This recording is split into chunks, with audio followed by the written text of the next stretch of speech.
La faula va, la faula ve, i dels 40 sèniors d'en Jaume Cela jo us parlaré. En Jaume Cela va néixer a Barcelona el 1949. Ell de petit era un apassionat de la literatura i volia ser actor de cine. Explica que feia d'escolanet als Caputxins, a Barcelona.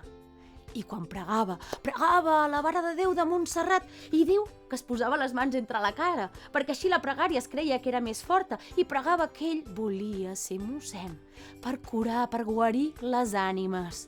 Però quan portava una estona dins d'aquella pregària, de cop i volta li sortia aquell desig que tenia dins i deia: «No, vull ser actor de cine!»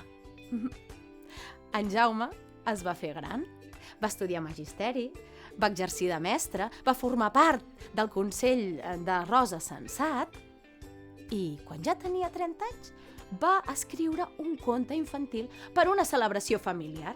Després el va presentar ni més ni menys a publicacions de l'Abadia de Montserrat, que li van publicar, i així va començar una carrera meteòrica. Hi havia anys que publicava més d'un llibre. Tanta escriptura, tanta literatura i tan bona literatura li van fer merèixer molts i molts premis, fins i tot la Creu de Sant Jordi.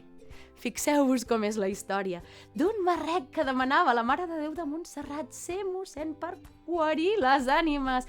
Volia ser actor de cine i, al final, la moreneta li va concedir escriure literatura per guarir les ànimes i curar el nostre cor amb les seves paraules. I catacric, catacrac, dels 40 sèniors d'en Jaume Cela, jo us he presentat.